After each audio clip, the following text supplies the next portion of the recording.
E aí, galera, beleza? Como é que vocês estão? Meus amigos, a sexta-feira, ela nunca decepciona, mas a de ontem foi caprichada. E, gente, o vídeo de hoje está aqui dividido em 4 temas. Já vamos começar falando sobre todas as confusões que envolvem o senador Marcos Duval, todos os últimos desdobramentos do caso. Ontem, ele concedeu entrevista para a CNN, chorou, virou meme. Apareceu com um relatório que, na verdade, era um calendário. A esquerda já quer caçá-lo, ou pelo menos levar para o comitê de ética. Agora foi aberta investigação contra ele por possível denunciação caluniosa. Ele resolveu atuar contra o judiciário. Ele depois foi na PGR, saiu a matéria tentando aí organizar meio que as 4 versões que já foram apresentadas. Tem mais algumas informações novas, enfim. Fazer a cobertura de tudo. Também saiu 2 notas interessantes que fazem uma análise do caso, os possíveis impactos jurídicos e políticos da coisa, inclusive olhando assim, né, o que é que pode impactar no dia a dia da direita brasileira, no médio, longo prazo, curto prazo, enfim, tem muita coisa. Depois vamos falar do Dilma. Os seus ministros voltaram aos holofotes do consórcio e não voltaram de um jeito muito bom, não. A ministra do Turismo, acho que deveria, né, questionar muito bem aí as suas amizades, e o ministro das Comunicações, esse tá aí, se não cair agora, eu não sei mais o que é que precisa acontecer para um ministro desse desgoverno cair. Inclusive, o Roberto Requião, acredite se quiser, o Requião, né, e fã de carteirinha do Lula, fez campanha, apareceu nas redes sociais, né, em críticas contundentes contra a turminha da picanha. Enfim, tem muita coisa pra gente comentar. A coisa não tá simples. O terceiro tema é interessantíssimo. Há muito tempo eu venho comentando com vocês algumas coisas e eu acho que agora ficou claro, pelo menos os próximos 6 meses, 1 ano, qual é a agenda do establishment. Se a esquerda tem uma agenda, o establishment também tem a dela. No dia de ontem aconteceu algumas coisas, pessoas importantes falaram vários assuntos, né? Discorreram e a gente vai falar sobre isso e o negócio é meio interessante, vamos falar assim, né? E se der tempo, eu quero comentar com vocês sobre a questão econômica. O Brasil vem vivendo um caos com as propostas da turma da esquerda, as falas do despresidente, né, desse desgoverno, e Bolsonaro falou algumas coisas que eu acho que são bem verdades. Falou nos Estados Unidos, espero que dê tempo de comentar sobre tudo, mas vamos começar. E vejam só, quando você acha que não tem como ficar mais surpreso com o Brasil, eis que o Marcos Duval desafia Hollywood e deixa aquele filme que todo mundo deve ter assistido, Loucademia de Polícia, no chão, no chulé. Duval mostra calendário da BIM como se fosse relatório contra Lula.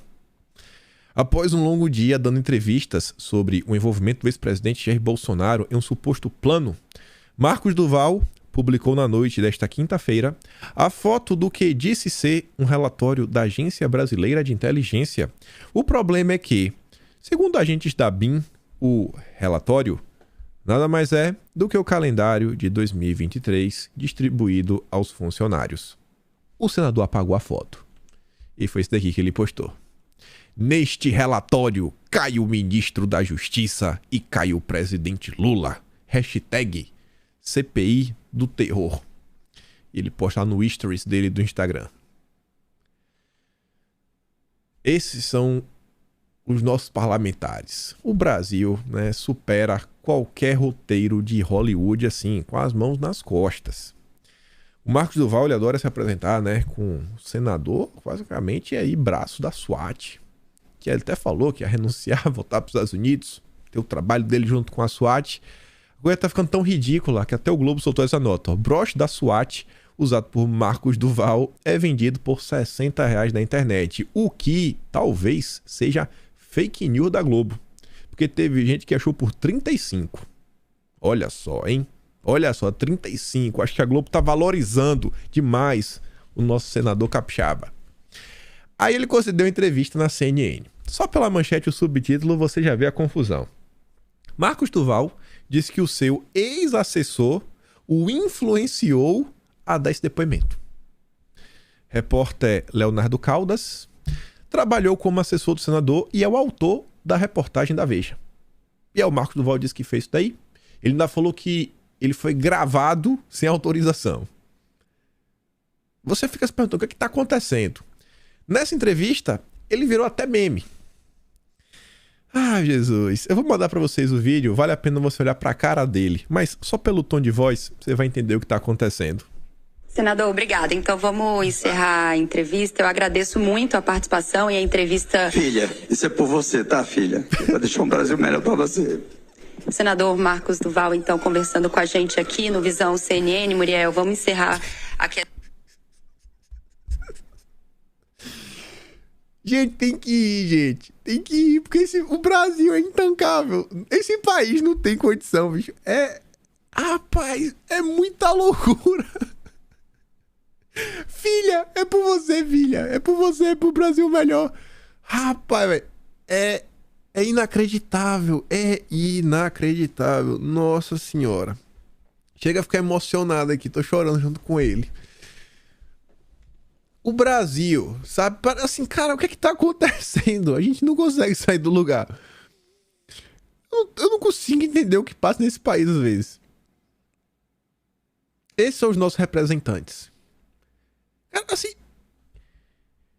Eu até agora tô até sem entender o que é que o Marcos Duval... Qual era o interesse dele? De ter revelado tudo que ele revelou.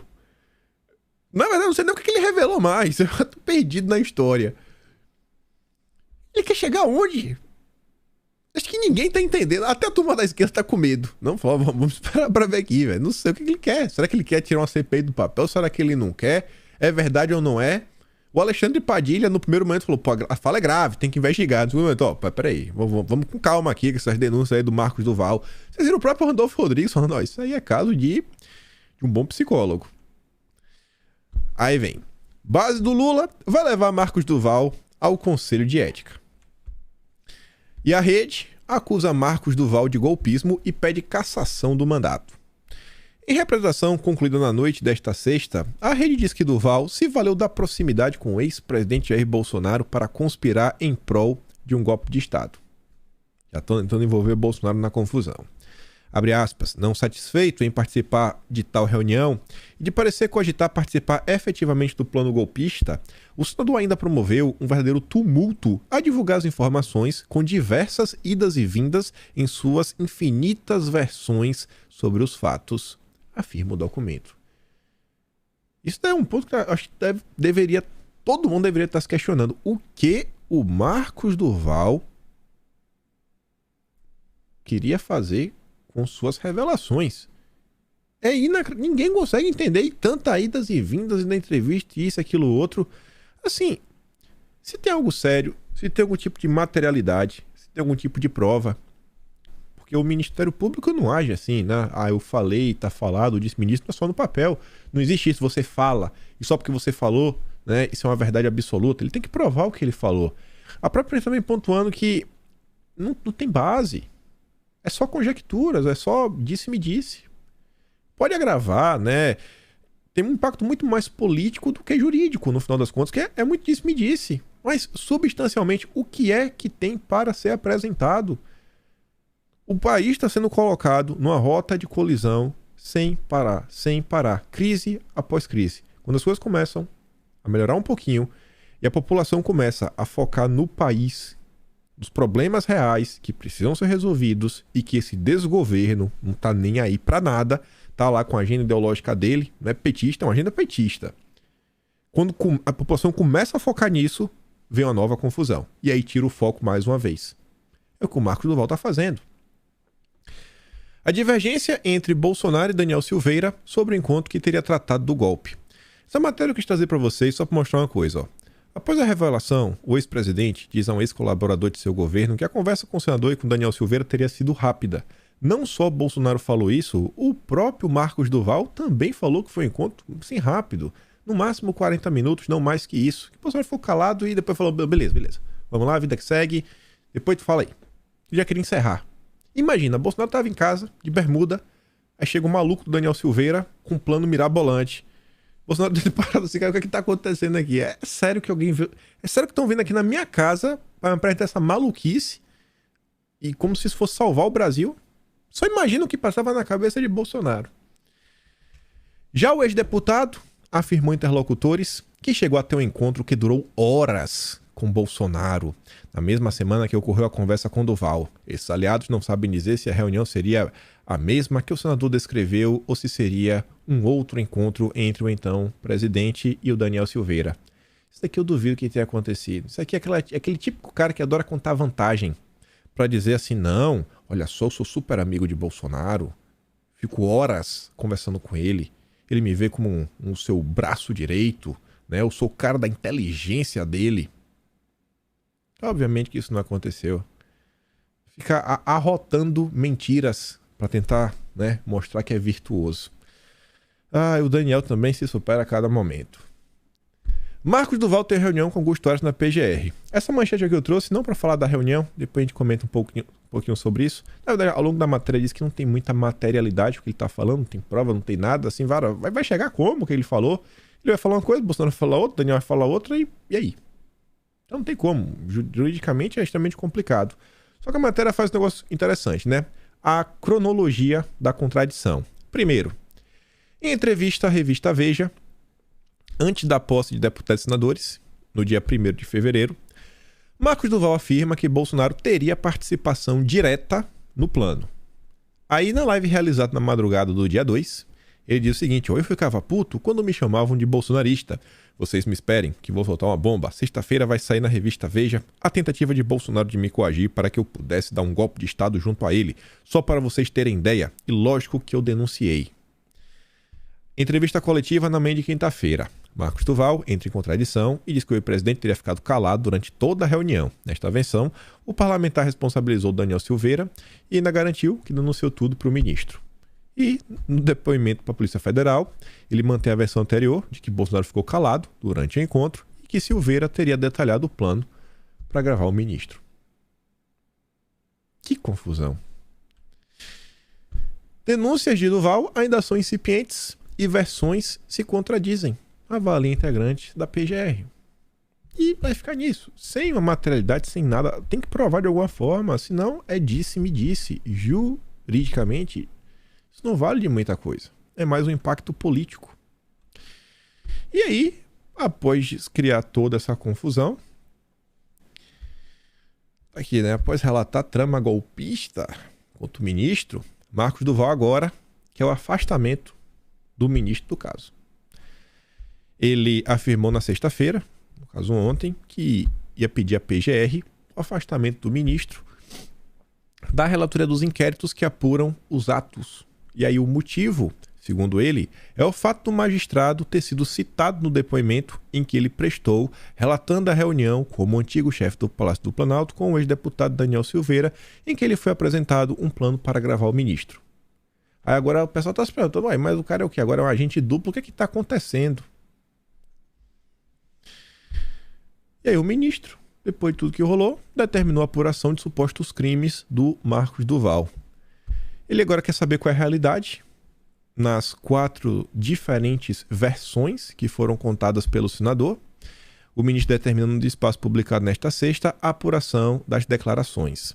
O senador Marcos Duval apresentou à Polícia Federal uma 4ª versão dos fatos por ele divulgados, todas entre si antagônicas, de modo que se verifica a pertinência e necessidade de diligências para o seu completo esclarecimento. O parlamentar pode responder por falso testemunho, denunciação caluniosa e coação no curso do processo. Além disso, a intenção golpista revelada por Duval pode configurar os crimes de golpe de Estado e abolição violenta do Estado Democrático de Direito. Essa é uma nota aqui do Leandro Loyola, lá no bastidor. Ele falou algumas coisas que eu acho que são interessantes. Trouxe aqui 4 parágrafos, acho que resume tudo. Ele fala assim, ó. O relato do Marcos Duval, a Veja, que recebeu a proposta do Mababati, né, é estarrecedor, mas difícil de comprovar para efeitos judiciais. Vai provar como? Tem uma ata da reunião assinada? Tem algum áudio gravado? Tem o quê? Tem vídeo? Não. Então, como é que vai provar? Juridicamente é complicado. Na política, no entanto, seu efeito já está estabelecido. O bolsonarismo ficou ainda mais tóxico. Seus parlamentares sofrerão com isolamento neste início de legislatura. O que o cara está falando? O caso do Marcos Duval ele vai ser atribuído a toda a direita. Essa ideia aí sensacional do Daniel Silveira, que convidou o Marcos Duval, vai ter impactos agora em toda a direita do país inteiro. Nesta quinta, Marcos Duval tentou desdizer o que disse ontem em uma live e a Veja depois tentou a estratégia de causar danos ao ministro. Não há mais volta. Ainda que sem comprovação, seu relato reforça o que já se sabe. Aqui é a palavra de um jornalista do consórcio, né? Segundo o consórcio, já se sabe que o bolsonarismo é inimigo da democracia e do Estado democrático de direito. Só acredita numa versão da democracia na qual ele, o bolsonarismo, é dominante e impõe seus parâmetros. Isso daqui é basicamente um relato sobre o que o consórcio, os opositores, a esquerda, vai fazer com o caso. Isso é óbvio que eles iriam fazer. Tentar colocar, tá vendo? Ó, a turma da direita, a turma bolsonarista, Bolsonaro, conservadores, eles não aceitam. Eles não aceitam a democracia. Democracia só é quando eles estão no poder. São violentos, são golpistas, toda essa ladainha. E antes de você querer culpar o consórcio, você querer culpar qualquer coisa, nada disso daqui, pessoal, estaria acontecendo se Daniel Silveira não tivesse o tal plano. O plano do Daniel Silveira é tão absurdo que ele chamou um senador que já tinha processado os filhos de Bolsonaro, que não tinha proximidade com Bolsonaro, tanto que Bolsonaro ficou com medo, inclusive está sendo grampeado.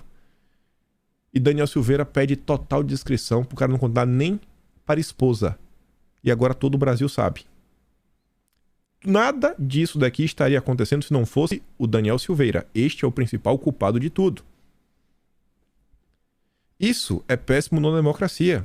Ainda mais quando o bolsonarismo não está no poder como agora. Parlamentares e militantes simpáticos a Bolsonaro ficarão isolados. Estão tão tóxicos quanto Bolsonaro. A nova revelação golpista tende a afastar deputados e senadores do centro dos bolsonaristas, o que reduz sua capacidade de fazer acordos, tentar colocar seus temas em pauta e vencer votações. Vai enfraquecer os nossos legisladores. No legislativo, é preciso compor e negociar. É difícil fazer isso quando se faz parte de um grupo golpista. Vocês acham? Vamos pegar aqui o melhor dos exemplos. Tivemos agora a eleição da presidência do Senado. Rogério Marinho é um golpista. Rogério Marinho, inclusive, já foi de partidos no passado como o PSDB. Ele é um golpista? Não, mas vamos tentar colocar essa pecha nele. Já colocaram agora, na disputa. Votar em Marinho era votar contra a democracia. Eles vão fazer isso. E esse tipo de ação acaba por dar mais e mais munição. Isso daqui está acontecendo, pelo menos, de forma, sabe assim, reiterada, repetitiva, né? O mesmo disco desde abril de 2020, com o surgimento de Roberto Jefferson e a turma dele que veio os 300 e tudo mais. Que, por sinal, o Daniel Silveira também é do PTB. O relato de Marcos Duval é forte não apenas pelos detalhes, mas porque se soma a outros episódios da mesma tendência. E aí pare e pense sob a ótica de uma pessoa que não é de direita, que não acompanha a política, que não segue Bolsonaro, que não assiste às lives de Bolsonaro, que não para ver o que Bolsonaro realmente falou, né? Pegar o vídeo assim em primeira mão e falar o que Bolsonaro realmente disse. Não é a pessoa que no máximo escuta William Bonner. Isso aqui é mais, né, um bloquinho no edifício que eles estão tentando criar para mostrar o Bolsonaro é a pior coisa que existe. E eu digo Bolsonaro porque Bolsonaro encabeça todo o movimento, né? O ícone da direita. Como se fosse o líder, como se fosse o Lula para a esquerda. Tá vendo? Isso daí é o que os apoiadores de Bolsonaro representam. Então tem que tomar muito cuidado. Tem que tomar muito cuidado. Olha aqui, ó. Golpe é o termo mais ligado a Bolsonaro nas redes após o caso do Val. O cara tá quieto. O cara tá nos Estados Unidos. Tá lá tirando um tempo lá pra esfriar a cabeça, tentar entender, né? 4 anos de ataques. O que foi que o Bolsonaro fez? Nada. Mais uma vez tá tendo que pagar o pato por causa dos outros. E a turma da direita, muitas vezes, acaba batendo palma pros malucos dançar. Eu tento, sei lá, passar... Quando vai em algum lugar um pouco mais fora da bolha, eu tento emplacar algum tipo de discurso que seja um pouco mais calmo, né? Sabe assim, pô, aqui é plateia, não é a plateia de costume. Aqui eu não tô falando apenas pra turma que já me segue no canal, etc, tudo mais. Quando eu tiver a oportunidade de ir no Pânico, por exemplo, eu já vou de forma bem mais moderada, mais calma. Cada ambiente é uma coisa diferente. Então, eu acho que tem que ter um pouquinho, né, de moderação às vezes. Ontem, de madrugada, né, 2 da manhã, tinha saído essa nota. Trouxe no vídeo de ontem falando, ó, Carla Zambelli se arrepende de ter sacado a arma. E no dia de ontem, no final da noite, saíram em várias notas. O teu aqui está bem resumido na manchete da Folha. O Supremo abre inquérito contra Carla Zambelli por causa da perseguição. Eu tenho a mais pura convicção que a Zambelli está extremamente arrependida. Mas é aquela coisa, né? Falar, injusto está acontecendo. Estão me perseguindo. Pô, não faz sentido. Eu tava dentro da lei, eu tinha porte, eu tinha isso, eu tinha aquilo outro, etc. Tudo mais, o cara me xingou. Tudo isso poderia ter sido evitado se não tivesse sacado. Como assim? Todo esse caos que a gente está vivendo, ele poderia ter sido evitado se não fosse Daniel Silveira. Bolsonaro estava no evento ontem, falou várias coisas, e eu acho que acalma um pouco. Mesmo diante de todo esse caos que está acontecendo, mesmo diante de uma oportunidade, de uma não, de várias, que a direita perdeu. Você pega ali o início de janeiro, você lembra como é que estava o clima até o dia 7? Até dia 8 de manhã, a ministra do Turismo já estava na corda bamba para cair. Com 8 dias de governo, 9 dias, botar, né, que ia ser segunda-feira, 9 de janeiro, podia ter, quem sabe, a ministra do Turismo caindo, com 9 dias de governo. Aí teve a confusão dia 8.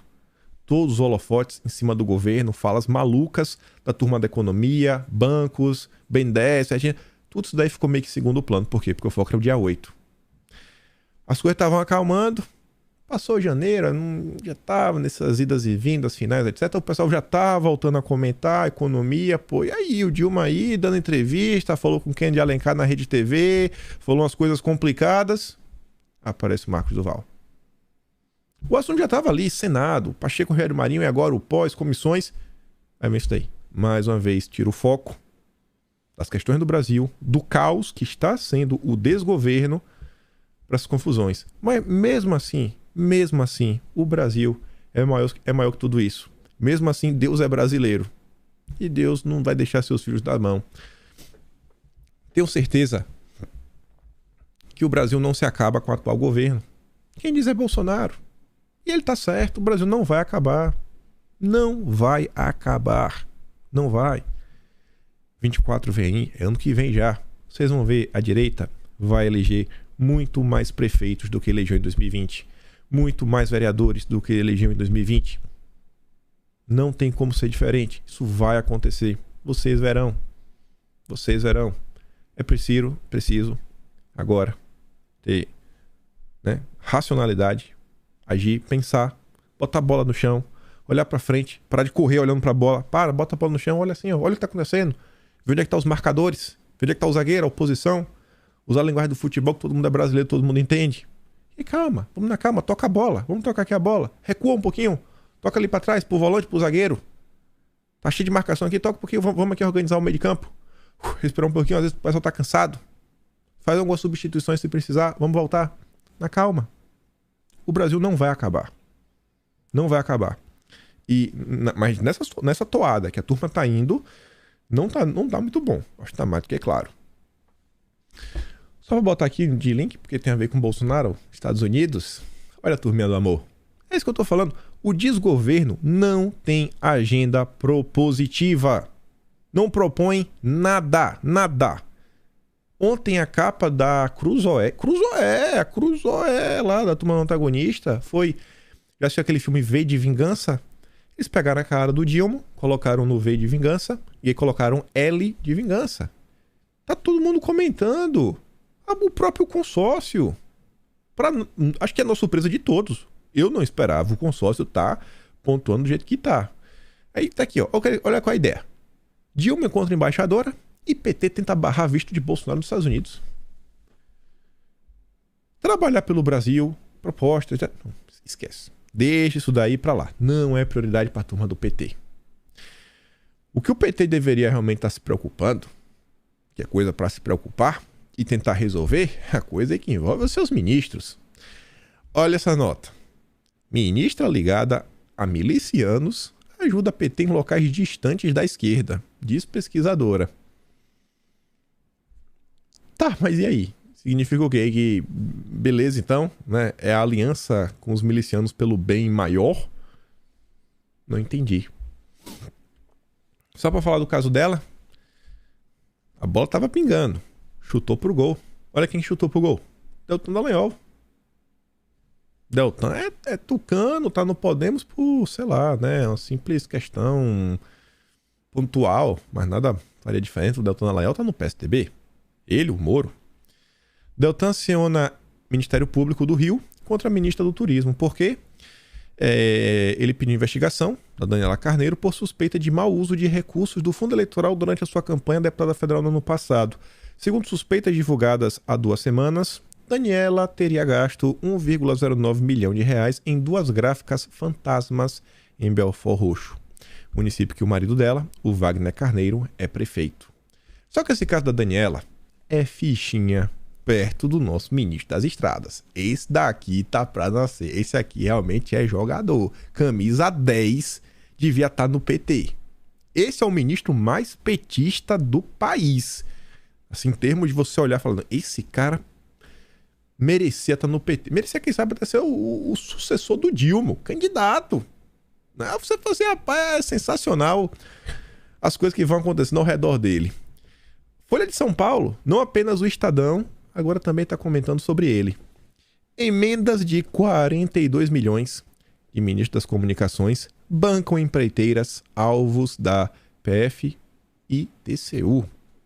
Aí a Folha fala o seguinte: ao menos 42 milhões indicados pelo ministro das Comunicações, o Juscelino Filho, irrigaram contratos com empreiteiras que estão no centro de suspeitas de irregularidades em obras da estatal federal Codevasf. A principal beneficiada foi a Engeforte, que recebeu empenhos de cerca de 22,8 milhões.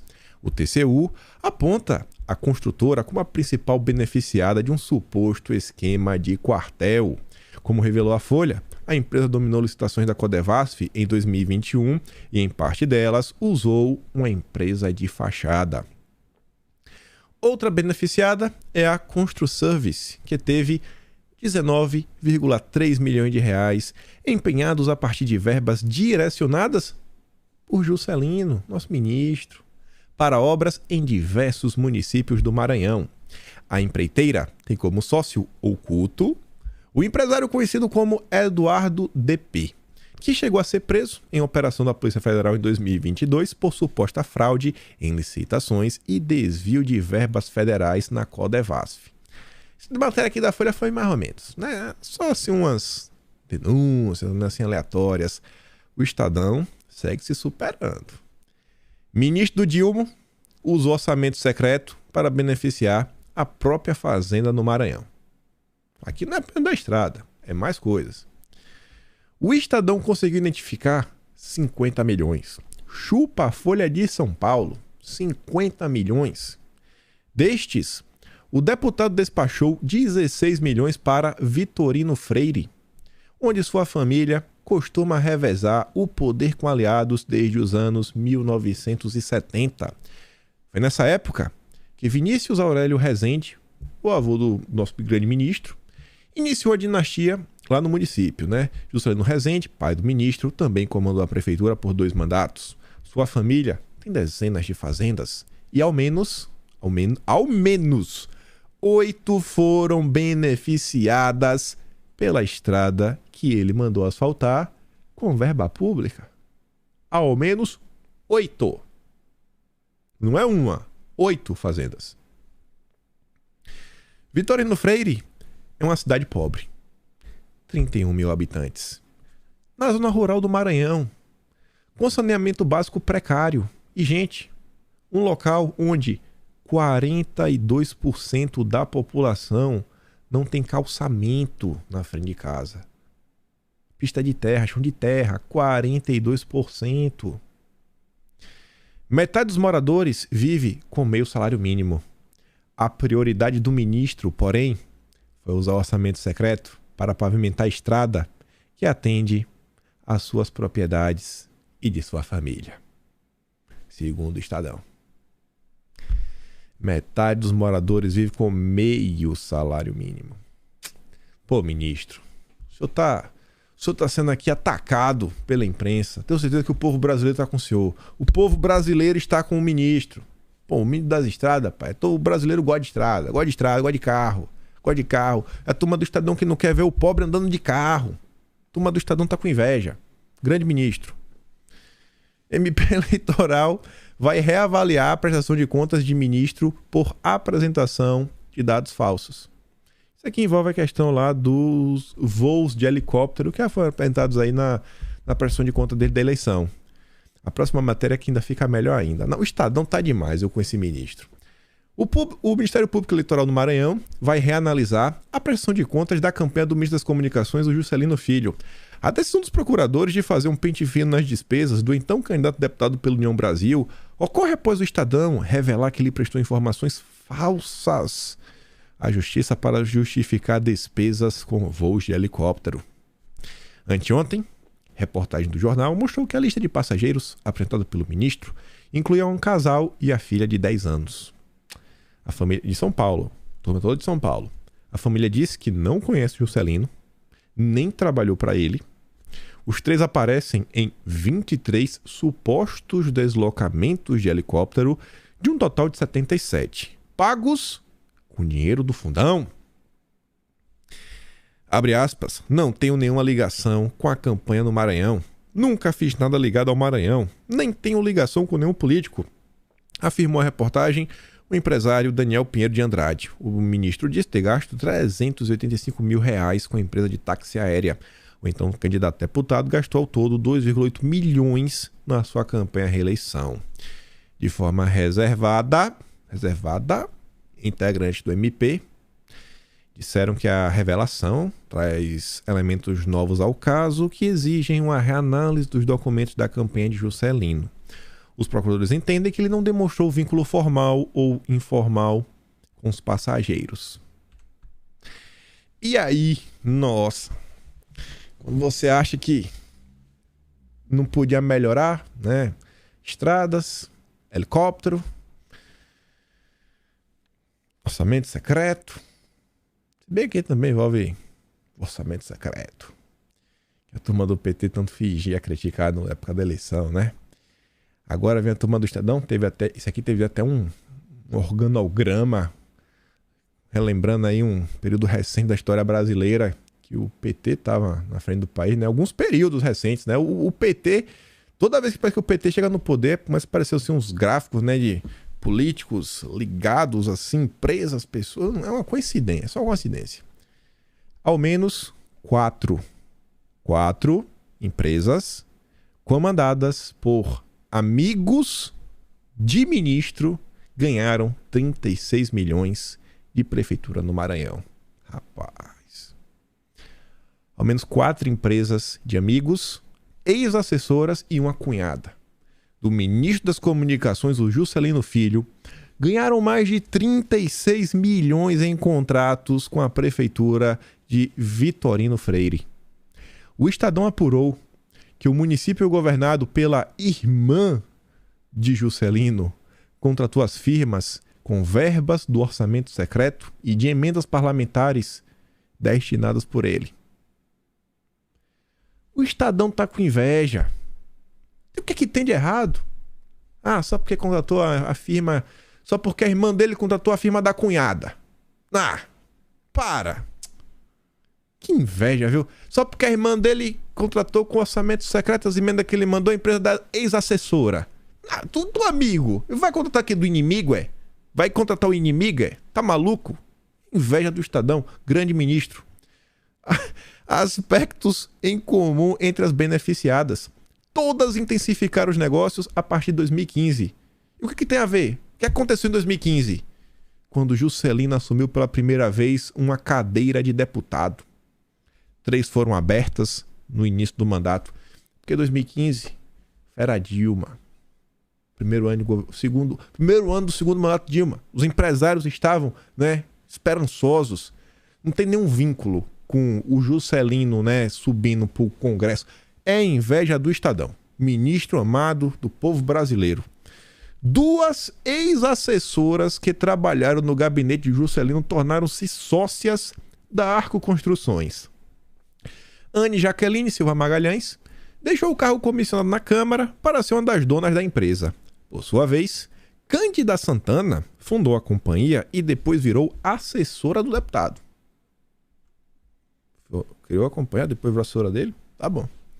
O portal da Transparência de Vitorino Freire registra que a Arco fechou pelo menos 9 contratos, no valor total de 16,2 milhões entre 2017 e 2022, para recuperação de estradas, reforma de prédios, locação de caminhões e construção de praças e de uma escola. Hoje a Arco é administrada por Antônio Tito. Eu acho que eu lembro desse Tito de algum lugar. Marido de Cândida. No emaranhado de nomes que formam a rede de empresas, Tito é irmão de um outro dono de companhia beneficiada pelas verbas. Na terça-feira, a reportagem do Estadão mostrou que Diogo Tito é sócio oculto da Mubarak, que ganhou 2,9 milhões de reais para obras de estradas vicinais. Ao todo, a firma acumulou 4,8 milhões em contratos. Na segunda semana, como ministro, Juscelino recebeu o empresário no gabinete sem registrar na agenda oficial. Porque é um amigo. Amigo não marca. É moda antiga. Todo mundo aqui que tem mais de 30 anos de idade sabe. Amigo, você vai lá, você visita na casa dele. Você não precisa ligar. Inveja do Estadão. Pô, porque o irmão dele tem empresa. Fica pegando no pé. Por isso que a coisa. Não querem deixar o governo deslanchar. Gente, olha o que tá acontecendo. Olha o que tá... Isso aqui era pra estar em todos os jornais. Isso aqui é inacreditável. Eu tô de cara como esse ministro ainda não caiu. De boa, eu não consigo entender como esse ministro ainda não caiu. A quarta empresa ligada ao ministro Dilma, que ganhou contratos com a prefeitura de Vitorino Freire, é a Maranhão Asfaltos. Atualmente, a firma tem como sócia administradora Aline Cavalcante Fialho Vale, irmã da mulher de Juscelino, Lia Cavalcante. A firma ganhou 3 contratos de 1,3 milhão entre 2017 e 2018 para o fornecimento de concreto para estrada. Outra obra executada por um empresário ligado ao ministro é o afastamento de uma estrada de 19 quilômetros que beneficia 8 fazendas da família de Juscelino em Vitorino Freire, como revelou o Estadão. O contrato, 5 milhões, foi firmado com a Construservice de Eduardo Imperador, amigo do ministro, há 20 anos. No total, a firma ganhou 14,1 milhões. O Estadão mostrou ainda que Juscelino Filho apresentou dados falsos à Justiça Eleitoral ao prestar contas de sua campanha a deputado ano passado. Para justificar um gasto de 305 mil com um táxi aéreo, ele apresentou listas de passageiros de voo de helicóptero sem relação com a campanha. Uma família de São Paulo aparece em 23 dos 77 relatórios de viagens pagas com dinheiro público. Aí tem a resposta. Vamos olhar a resposta. Advogados do ministro disseram à reportagem que ele não é sócio das referidas empresas, assim como não é responsável por contratá-las. Né? O Estadão não falou que ele era sócio. O Estadão falou da cunhada, dos amigos, das assessoras, ex-assessoras. Abre aspas de novo. O ministro não pode responder pelo trabalho de terceiros. Que pergunte a irmã dele, né? Que é a prefeita da cidade. Afirmaram Ticiano Figueiredo e Pedro Ivo Veloso. A defesa não comentou o fluxo de pessoas entre o gabinete do deputado e as empresas que fecharam o contrato com o município de Vitorino Freire. A prefeita Luana Rezende, irmã do ministro, não ligou de volta. Sim, porque ela é prefeita, ela está ocupada, ela está governando para o povo de Vitorino Freire, tentando tirar essa cidade do interior do Maranhão, né, e transformar numa nova, sei lá, Zurique, uma nova Munique, né? Cidades de alto padrão na Europa. O clima não ajuda muito, né? Não neva, mas ainda assim, ela tá trabalhando duro. O Estadão acha que tem o quê? Que tem tempo para ficar respondendo matériazinha como essa? A prefeita tá ocupada.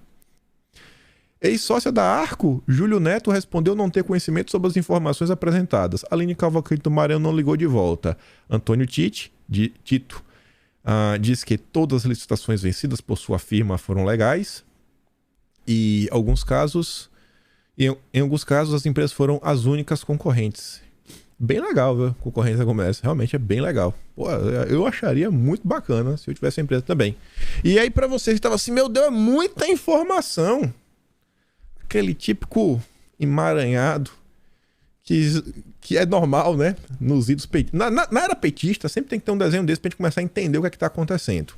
Aí você vê, ó. Quem é quem? Empresas ligadas a ministro ganham contratos com prefeitura. Aí coloca, ó, Juscelino, tem como cunhada a Aline Cavalcante Fialho Vale, sócia da Marel Indústria e Comércio de Asfaltos Modificados. Tem como aqui, ó, se conhecem há mais de 20 anos, segundo o ministro, Construservice, Eduardo José Barros Costa. A Polícia Federal diz que ele é o sócio oculto da empresa. Tem como irmãos na prefeitura, né? A Luana Rezende. Amigo de infância, Diogo Tito. Em tese, sócio oculto da Mubarak.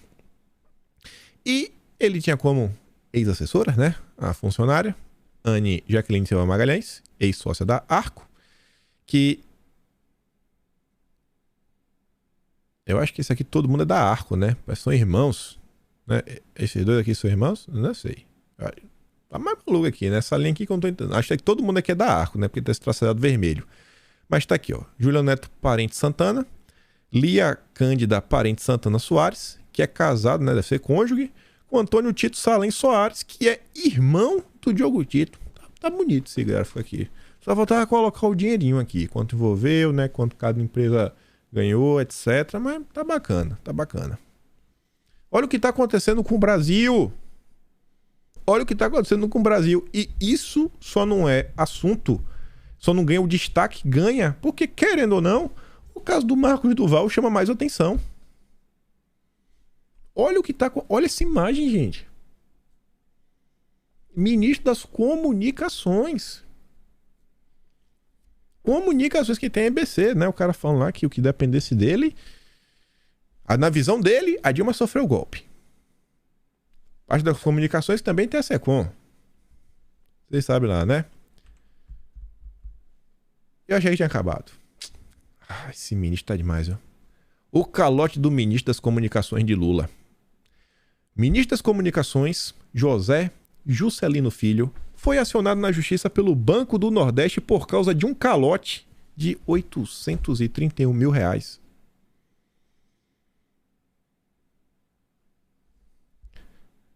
É a vida, né? Quem nunca deveu que atira a primeira pedra? Quem não tem uma dívidazinha, né? 800 mil? Isso aí é padrão. A Veja tá criando muito caso também, viu? Todo mundo aí pegando no pé. E diante desse cenário, esse que aparece, Roberto Requião, falando o seguinte. Você sabe que eu sou lulista, entrei na campanha de cabeça, não podia admitir o Bolsonaro e sou um admirador do Lula, pessoalmente. Mas, porém, todavia, contudo, nós estamos vendo ministros denunciados a cada momento por pequenos crimes. É o baixo clero, e desviou dinheiro para fazer uma estrada para sua fazenda, o outro fez uma coisa bem semelhante. É uma coisa sem qualificação. E tem outra coisa também, os meus companheiros petistas vão pular agora, se estão nos assistindo. 37 ministérios, Nassif. Quem é que administra 37 ministérios? Qualquer empresário sabe que tendo 4, 5 diretores, já tem dificuldade de relacionamento e de comando. Mas 37 ministérios pode ajudar a ganhar uma eleição, mas depois coloca o presidente da República na mão, não do Lira nem do Pacheco, mas do sistema, que é um sistema viciado. Bom, eu não acho que o Requião tá de todo errado sobre tudo que ele falou. Também esse final, quando ele diz o seguinte, né? 37 ministérios para ajudar a ganhar a eleição. Mas é complicado. Tem horas que às vezes reduzir o tamanho não é questão de poupar custo, tem nada. É realmente você conseguir ter menos pessoas para lidar. São 37 pastas diferentes. É muito interesse. Muito interesse, né? Uma frente ampla. E vamos falar sobre isso. A turma do PT tem uma agenda. Isso é óbvio. Tem uma agenda, sempre tiveram. Só que o establishment brasileiro não é apenas o PT. O establishment também tem a sua agenda. E vamos começar a falar de umas coisinhas. Quero começar com essa matéria aqui da Folha, uma análise aí do Thiago Rezende, algumas coisas bem interessantes, que ele fala assim, ó. Centrão aposta em racha precoce na base do Dilma e já fala em reforma ministerial. Reforma ministerial é dança das cadeiras. Tira ministro, bota ministro. É isso aí. Né? Nome bonito para falar que o ministro está caindo. O Dilma colocou prioridade, com prioridade, propostas legislativas que, na visão de líderes do Centrão, dividirão a aliança da esquerda. Como assim? PT, PCdoB, PSOL e outras siglas aliadas do presidente serão empurradas a discutir, fora do campo ideológico, mudanças no sistema de tributos e impostos no país e uma nova regra de controle de gastos. Mas vão votar a favor dessas propostas? Gente, olha só. O Lula, ele na época da campanha dizia que esse seria o último mandato dele. Ele ia vir para fazer história. Querendo ou não, por mais que possa até ser o último, eu duvido que o cara queira sair da cadeira.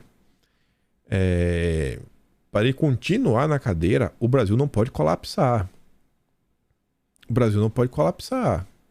Essa disputa ideológica já pro PT, eles sempre acabaram perdendo, né? Se não fosse todo o apoio que receberam de diversos setores no Brasil, principalmente do consórcio, esquece.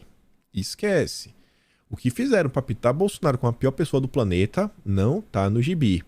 Pro Dilma deixar de lado a agenda ideológica da esquerda e falar, bicho, olha só, vamos discutir essas questões que envolvem tributos, que é a reforma tributária, que há muito tempo a turma já vem comentando, e controle de gasto, né, com o arcabouço fiscal, para o Brasil não descarrilhar de vez, é porque a coisa tá feia. A coisa tá feia e os números não estão bons. Dezembro fechou com saldo negativo de empregos. A imprensa não falou sobre isso, não é à toa. O empresário tá vendo. Várias notícias de pessoas sendo demitidas, pessoas relatando que a coisa tá difícil no trabalho. Gente relatando postagem assim, ó. Amigo meu fez o L e foi demitido. Faz o L de novo. Bem feito. Empresas fechando. O investidor interno segurando dinheiro. O interno tá colocando dinheiro por causa do rentismo no Brasil, né? O Brasil é o país dos rentistas. A coisa não tá boa. Não tá boa mesmo.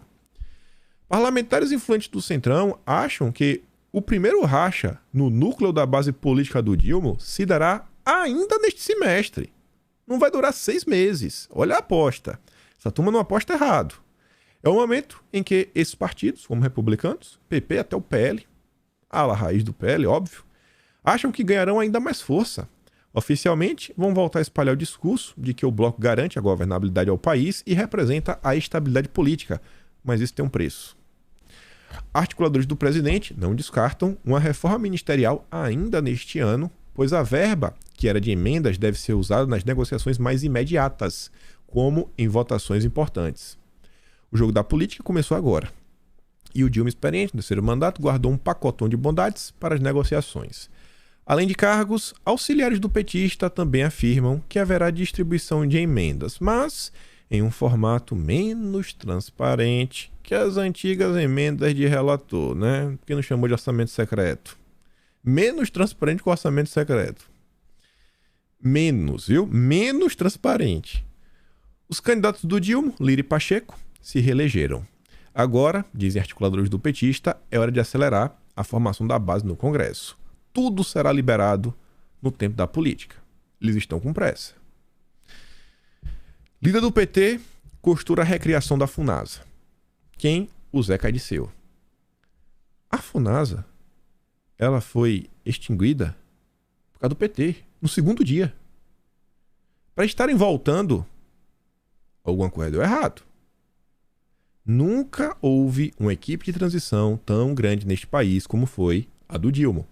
Mais de 1.000 pessoas. Mais de 1.000 pessoas. E no segundo dia de governo, eles acabaram com a Funasa. Agora quer voltar.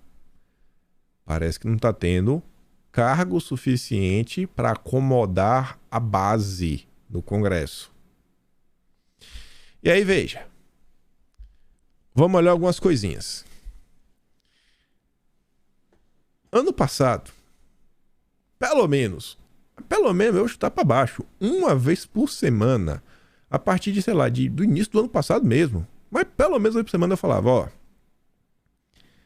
a legislatura que vai começar em 2023 será marcada por regulamentação, controle. A legislatura do compliance. Pode anotar. E eu bati nessa tecla. Ontem saiu essa nota. Estreante na Câmara apresenta 61 propostas em apenas 2 dias. Bicho, o cara acabou de chegar. Tem 61 propostas. Esse cara não tá sozinho, irmão. Sozinho no sentido assim, cara. Esse cara não é um principiante. Não é um boca aberta. Não é.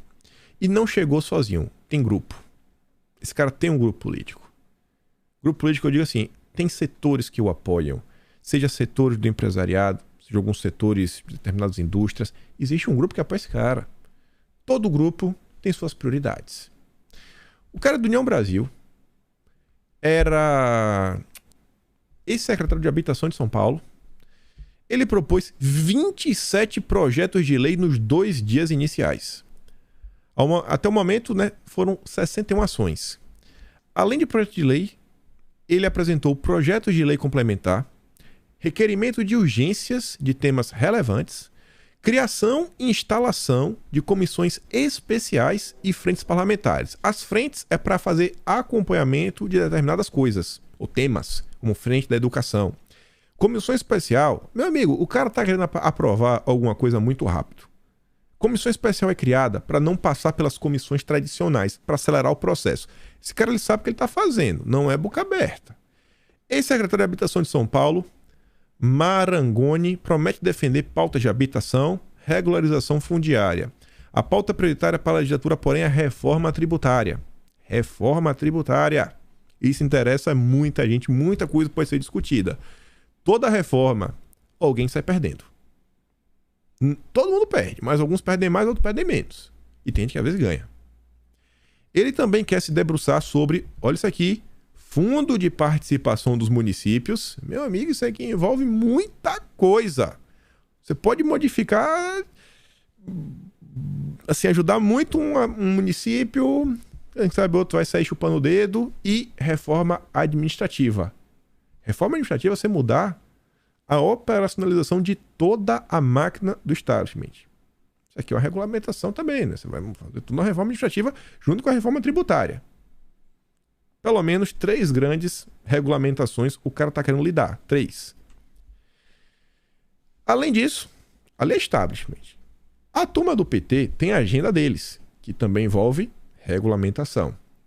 Tem a reforma militar, algum tipo de regulamentação. Estão tentando, estão costurando no que é possível, uma coisinha aqui, uma coisinha lá, tira um poderzinho aqui, um poderzinho colar. Está acontecendo, tá claro, não tem nem o que questionar. E a turma do Dilma agora prepara uma nova investida contra a política, né, de defesa pessoal de Bolsonaro. E aí diz que eles vão discutir a regulamentação da Lei 10.826 de 2023, que dispõe sobre o registro, a posse, o porte, né, em todo o território nacional. O grupo será composto por técnicos da Justiça, integrantes da Defesa, Fazenda, PF, CNJ, CNMP e da AGU. 7 grupos. A ideia, segundo o governo, é analisar a reestruturação da política de controle de armas no Brasil. Regulamentação. Regulamentação. Regulamentação. Soma isso tudo. Essa daqui é literalmente mexer nas engrenagens mais profundas do funcionamento do Estado brasileiro. Regulamentação. Agência reguladora, né? Óbvio. Quem mais regula do que uma agência reguladora? Olha as ideias. As ideias. E o que diz esse jabuti? Que nessas 11 agências vai haver uma mudança, obviamente, se aprovada, se incorporada ao texto essa emenda, vai haver uma mudança em vez das decisões normativas, as atividades normativas das agências, desses setores que movimentam bilhões e bilhões de reais. A gente está aí trazendo no quadro quais são esses setores. Então você tem a ANA, saneamento básico, a ANEEL, energia elétrica, a Anatel, telecomunicações, a NTT, que cuida de rodovias, concessões de rodovias e de ferrovias, a ANS, que cuida de planos de saúde, saúde suplementar. Enfim, são setores que realmente movimentam bilhões e bilhões de reais e que prezam muito pela segurança dos contratos, porque quem está investindo ali por menos tempo tem um contrato de 20, 30 anos na mão, Dani. E aí o que acontece? A tentativa do Congresso, mais especificamente da Câmara, é de criar conselhos dentro dos ministérios com participação direta do Poder Executivo, com participação dos setores, dos empresários, da academia, enfim, pessoas convidadas pelo governo para compor esses conselhos e tirar algumas decisões sensíveis das agências reguladoras. Isso significa que o governo, em tese, poderia influenciar mais essas decisões que, para uma empresa, custam bilhões de reais, né? Qualquer mudança ali envolve muito dinheiro. Vocês estão entendendo a brincadeira? Pensa o seguinte, tem uma empresa que ela tem, sei lá, pensa assim, uma empresa grande. Uma empresa que tem uma linha de produção de alguma coisa. Sei lá, uma empresa mais nova, ela pode utilizar, sei lá, algum motor específico aí, sabe? Produção alemã, alta eficiência. O cara chega assim, ó, meu motor é 85% de eficiência. É bom, sabe? É SG, meu motor é SG. Tem outra empresa ali que tem uma empresa mais antiga, sabe? Empresa da década de 40. Que grande parte mudou, mas tem muita coisa antiga, tem um motorzinho mais antigo, né? Que não tem a mesma eficiência, gasta um pouco mais, né? Dissipa muito calor, não é tão SG assim. Tô dando um exemplo assim, primeiro que veio na minha cabeça. Aí o governo pode falar, ó, velho. Então, né? Diante aí do cenário, buscando uma transição energética. Vamos baixar aqui uma regulamentação agora que as empresas vão ter um tempo para se adaptar, viu? Tem que assim, dar uma renovada no maquinário. Isso aqui, inclusive, vai ajudar na reindustrialização do país. Investimento em tecnologias mais eficazes e tudo mais, 4.0. Nessa brincadeira, irmão, uma empresa não gasta R$1, a outra quebra. Uma não gasta R$1, a outra quebra.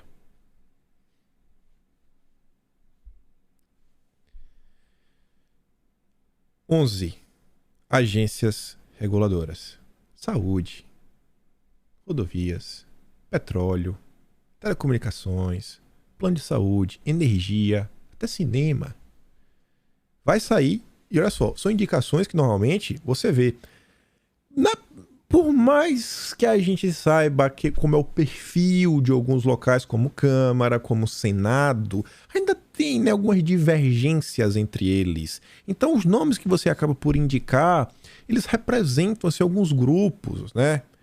Mas a partir do momento que você começa a meio que uns conselhos, etc e tudo mais, você começa a concentrar um poder sem tamanho na mão do executivo, né? Quando é um executivo responsável, que trabalha pelo Brasil, você fala, pô, não, beleza, né? Um governo muito melhor do que essas indicações lá do passado e tudo mais. E quando é o PT? Já pensou os conselhos do PT? Já pensou nos convidados? Já pensou que ele está falando? Não, os empresários podem compor segundo a informação da CNN. Tu já pensou nisso daqui? Cara, isso aqui envolve, como o cara falou, bilhões. Você está mudando assim, naquelas engrenagens da raiz. É o alicerce da máquina. Mais profundo que isso, nosso ex-presidente Michel Temer, lá no evento do grupo do Dória, do LIDE, ele defendeu uma reforma no sistema de governo com a implementação do semipresidencialismo. E pegou, né, o fluxo, né, surfando a onda de tudo que está acontecendo, falou, olha o caos. O Brasil está vivendo um caos institucional. Está vivendo um caos institucional porque toda parece um maluco. Para conferir estabilidade institucional ao país e evitar o que chamou de trauma do impeachment. Então está pegando os fatos recentes. O Marcos Duval parece que escolheu o melhor momento, né? Não, vai ter uma reunião ali, vou dar um motivo para o Michel Temer. Essa legislatura vai lidar com temas tensos, sérios. Eu espero de coração que a turma que está lá preste muita atenção em tudo que está sendo discutido. Entenda profundamente dos temas. Tenha força. Porque aqui não vai ser só pressão do governo. Você acha que um negócio desse aí mesmo, que, por exemplo, envolve agências reguladoras, você acha que é só o governo federal que tem interesse? Como o cara falou, pode apertar bilhões. Você acha que não tem outros grupos também colocando pressão por tudo que é lado? Você acha que não tem setores aí? Gente, olha a quantidade de, sei lá, confederação de sei lá de tal grupo. associação secular de tal outro grupo. Você acha que esses grupos aí não procuram contato, diálogo com os políticos para tentar também avançar com as agendas? Esses temas, eles sofrerão pressão de diversas alas diferentes para avançar. E eu espero que o Brasil, no final do dia, seja colocado como prioridade. Mas o que eu espero dificilmente vai acontecer. A gente sabe que no final do dia é muito mais assim, sei lá, né? O grupo mais forte normalmente tenta impor a sua vontade. Não vai dar tempo de comentar algumas coisas ligadas a questões econômicas. Deixamos para comentar amanhã. Vamos ver como é que vai ser o dia de hoje, né? E aí a gente traz. Mas é isso que eu queria comentar com vocês. Existe a agenda da esquerda, existe a agenda da direita, existe a agenda do establishment. E o establishment está insatisfeito. Você está vendo? Quer estabilidade. Está no discurso do Lira, está no discurso do Pacheco, está no discurso do Temer, está no semipresidencialismo. Isso vem avançando, devagar e sempre. Por hora eu fico por aqui. Se gosta do meu conteúdo, posta também do canal, tem um botão de valeu, tem um P na descrição, sempre falo isso. Vou mandar o vídeo do Marcos Duval e o outro que passou agora do CNN lá no canal do Telegram. Só clicar para dar uma olhada. E tá link aqui na descrição. Compartilha esse vídeo, pelo amor de Deus, não vai cair o dedo. Se puder, né? Se puder, é a vida também. Vou ficar muito feliz se você puder. E espero poder te ver amanhã de novo. Aquele grande beijo e abraço, tamo juntos. Valeu, meus amigos. Fui!